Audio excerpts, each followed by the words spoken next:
I'm Stacy Gordon. Welcome to That's My Jam. It's been a while since I made a pineapple upside down cake. I decided I'm in the mood for one.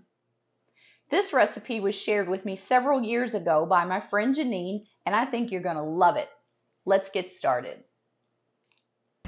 I've preheated my oven to 350 degrees. Now I'm going to place 1 stick of butter in a 13 by 9 glass baking dish. This entire dish is going to go into the oven until the butter is melted.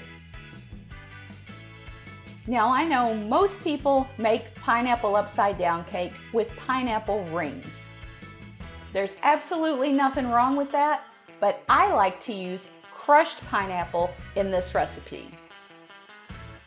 While I'm waiting on my butter to melt, I'm going to place this colander inside a bowl. I'm going to pour in my crushed pineapple, and I'm going to start working it so that we get all of the juice out of the pineapple. I think I've strained as much juice as I can out of this can of crushed pineapple, so I'm going to sit this on a plate and sit it aside. Also, I'm going to save this pineapple juice. Don't throw this out. I've got about 20 maraschino cherries that I'm going to cut in half. My butter's melted, so I'm just going to set this on the stove and let that cool down just a tad. Next, I'm going to use 1 yellow boxed cake mix. I'm going to dump that in my mixing bowl. Add 3 eggs. 1/3 cup cooking oil. Now we're going to use that leftover pineapple juice from our can of crushed pineapples. We need 1 cup of pineapple juice.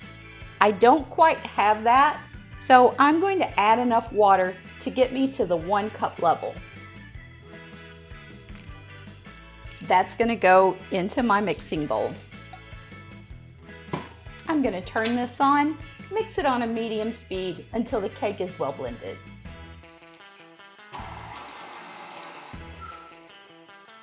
My cake batter looks good. Now I'm going to sit this off to the side. I've got 1 cup of light brown sugar that I'm going to add to this melted butter. I need this to be mixed up really well, and I need it to be evenly distributed throughout my pan. I'm going to use a rubber spatula to help me achieve that.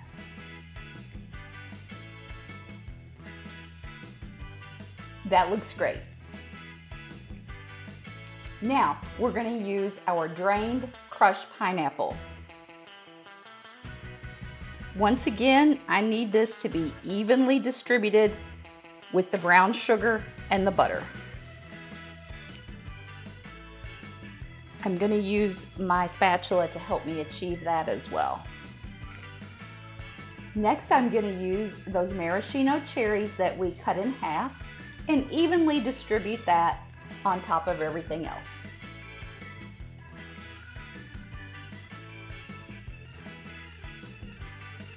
Next, we want to carefully add our cake batter over top of all of this.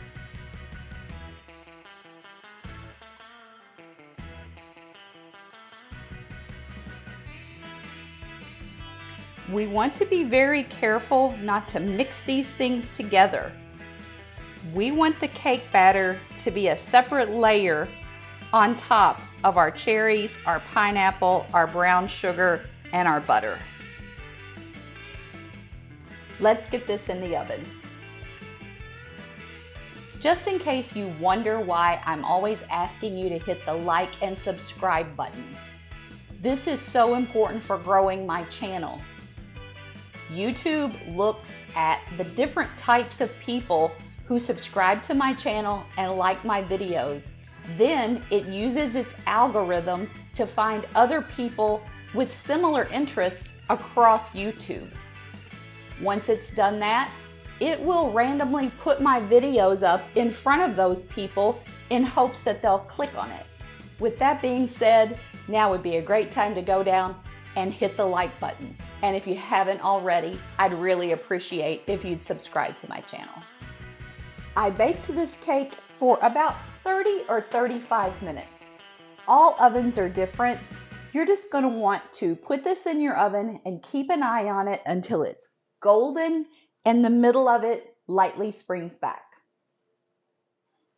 Next, you're going to want to find a flat surface that's either the same size or slightly larger than your 13x9 cake pan. In this case, I'm going to use a cookie sheet.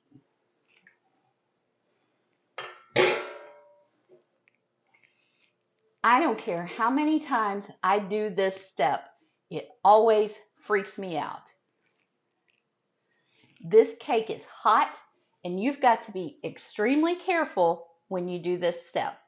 I want to make sure that I've got a firm grip on not only the hot cake pan underneath, but also the cookie sheet on top.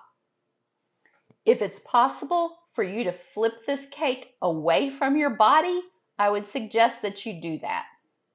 Once again, a really good, really tight grip, and here goes.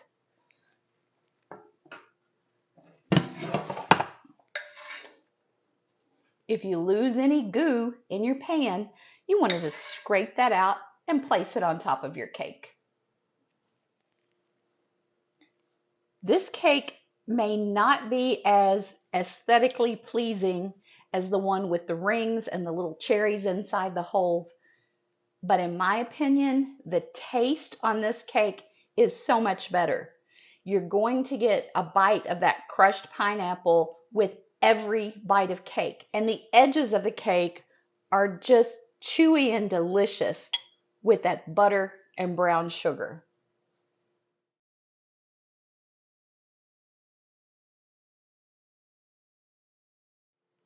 Now maybe you don't want crushed pineapple in your upside down cake. If you prefer the rings with the hole in the middle and you put the cherry in there, you can do that. This recipe doesn't change based on the type of pineapple that you use. So you can use sliced pineapple, crushed pineapple, tidbits, whatever you want. Whatever you choose, I promise you're going to love this pineapple upside down cake. I hope you have a great week ahead. Don't forget to tune in on Thursday. In the meantime, turn off the TV, turn on some Beach Boys, and just keep jamming.